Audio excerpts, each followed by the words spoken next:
yourself. You're not going to get start out, so make sure you have a seat here in the main auditorium. So, without further ado, let's tell you a little bit about who's up here. Brandon, Stephen, you want to have a go? Hello everybody. Great to be up here again, having a great time here, and great to see so many places in the audience as well.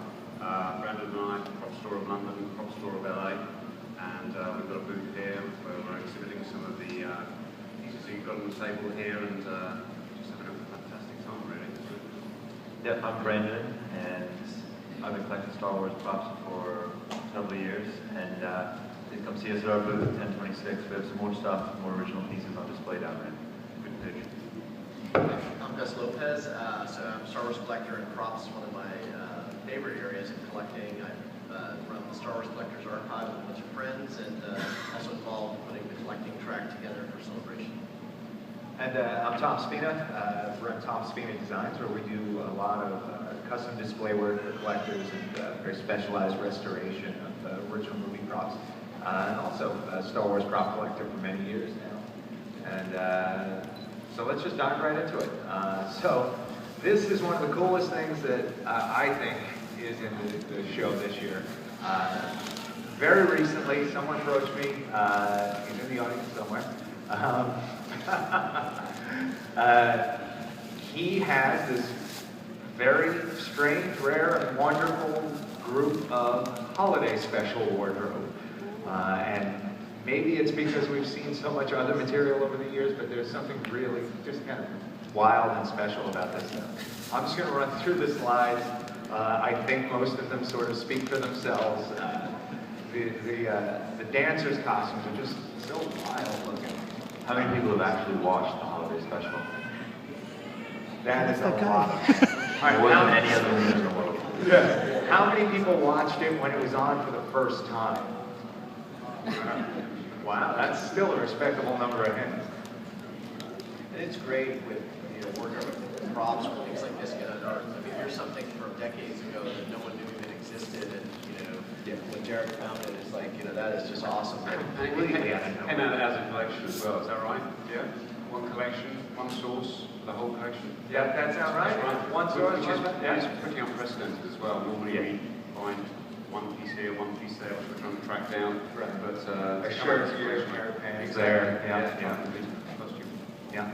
And this is just a wonderful Harvey Korman wardrobe. And that's just, for me, this is just fantastic. No question. Well, I see a hand. If you'll just speak very loudly. Yeah. My name is Chris Valdez. I'm from Rockford, Florida. I actually have a couple of things.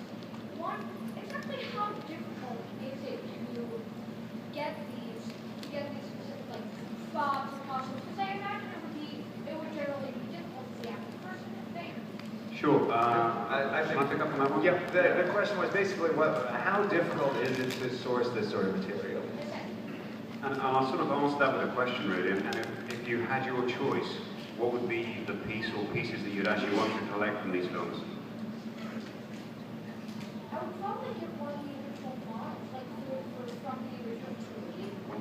You were saying an original model from the original trilogy. Someone with excellent taste.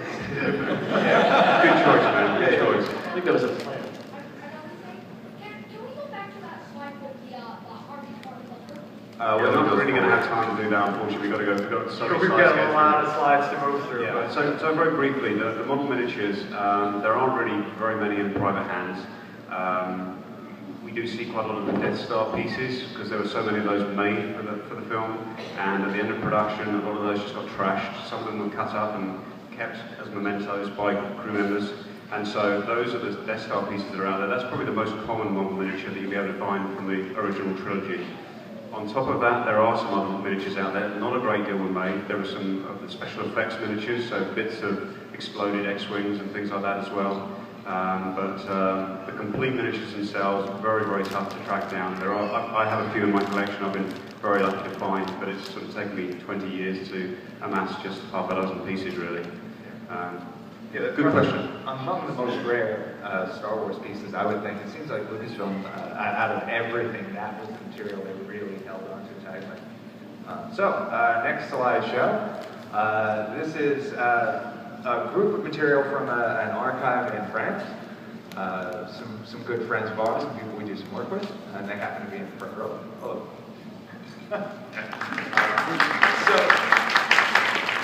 I'll just give a brief introduction. This started out as a private collection, and what they've since done is formed a company with it and are making an effort to share the material in a wider way. They're doing museum exhibits and things like that, and they've just got some absolutely fantastic Star Wars pieces. And we'll show you a few of them. So speaking of model miniatures, here's one of them, and we've got a lot to run through. This is one of my favorite pieces. That's actually Rick Baker applying the Emperor's prosthetics for Empire Strikes Back, which is kind of cool. This also is something that I love personally, where they, yeah. If anyone doesn't know, my last name is Spina. They have dubbed my collection the Spina Cantina because of my particular focus on collecting. So another wonderful little piece here and a nice rare photo with it. This is kind of a neat one. This was used in A New Hope and then modified for the holiday special. Also shows up in Return of the Jedi in its new configuration. And this is really nice because this is the stunt dummy Greedo head. So you know not only that it was used on film, but you know exactly where it was used on film. And you can match it up bump for bump, wart for wart, one eyelid to one eyelid. And that gets blasted when shot first. Yes, you may applaud that. And then here's a couple of really cool pieces of wardrobe from the ceremony section. We've got a Rebel robe and then Luke's Rebel ceremonial jacket, which this sort of made the rounds, that piece. Yeah, it went up for public auction at one point, and then it's changed hands a couple times. And it wound up in a pretty nice home. And speaking of Luke, there's a piece of him. Don't tell Mark Hamill, is he here? And that's pretty stunning, I think, to anybody who collects originals. That's about as good as it gets. Yeah, and if I remember right, Patrice, that's from the first film? Second one? Empire Strikes Back. I think it's the only R2 in Well, the private collection. If it's from Empire, it's crap. Just give it to us. We don't want it. For the audience. Yes. No. So, anybody else have a question? All right, next slideshow. Start thinking of questions. I'm going to turn things over to Stephen and Brandon, and I'll flip through and you guys discuss your incredible material.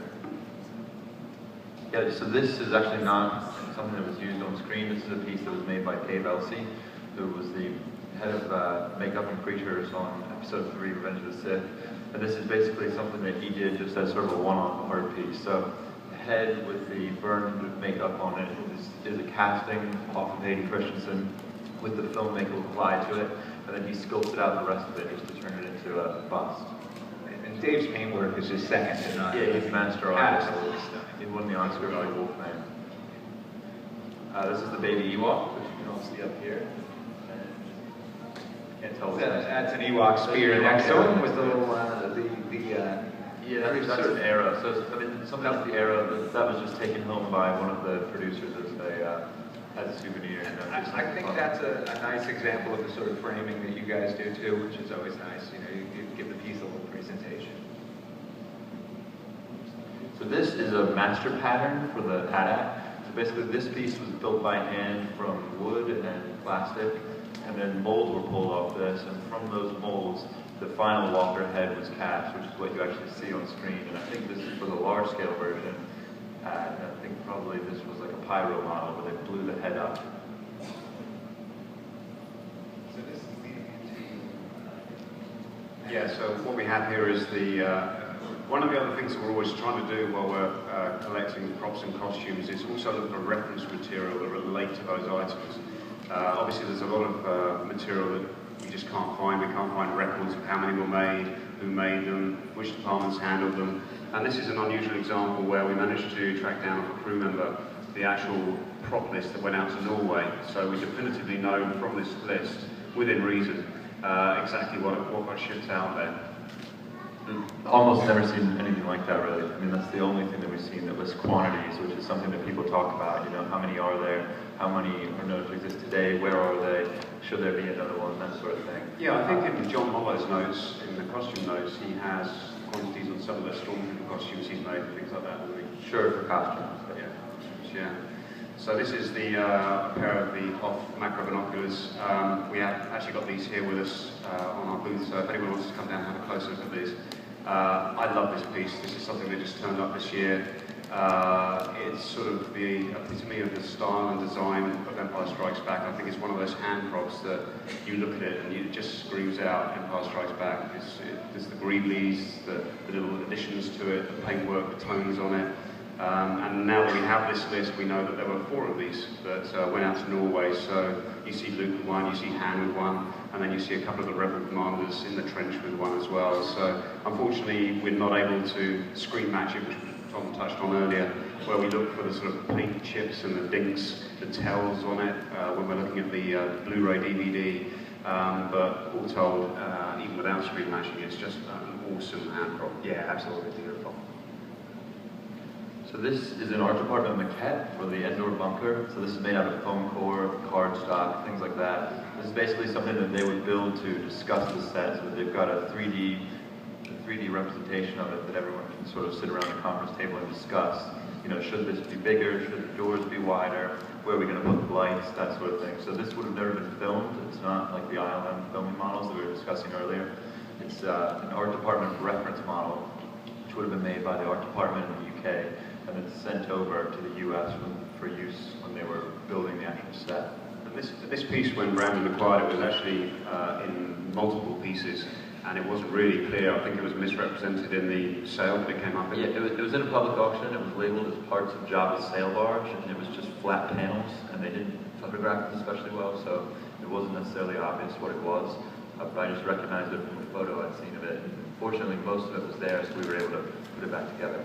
Yeah, what's interesting too, I think, is that prop collecting has sort of expanded into collecting the material necessary to make the film production. You know, it really is, yeah, it's production artifacts, exactly. And things like this, you know, it's weird. That's not a prop. That's not something you saw on screen, but it's still, it's interesting, it's fascinating. You go after it, other people do. And, you know, I get it.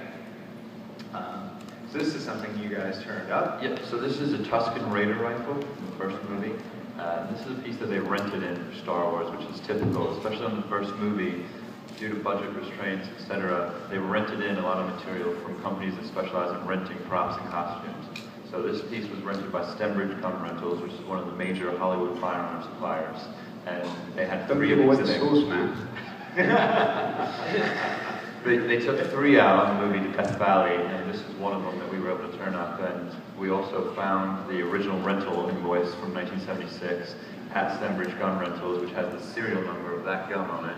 So we know that it's the one that went out to Death Valley. That's a pretty stunning example of a yeah, this is movie from prop Return of the blaster. Jedi. So it's a Stormtrooper blaster. The Stormtrooper blasters were similar in all 3 movies.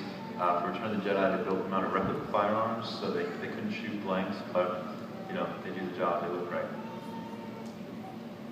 And yeah, so this is the master patents for Obi-Wan's saber. This came to me from one of the technicians who works under John Steers. And it was interesting because he's not a credited technician. So one of the ways that we try and track down these items is go through unit lists, go through crew lists, look at call sheets, anything that's going to give us names and information that's out there. This guy was uncredited because he was just a guy working in the workshop.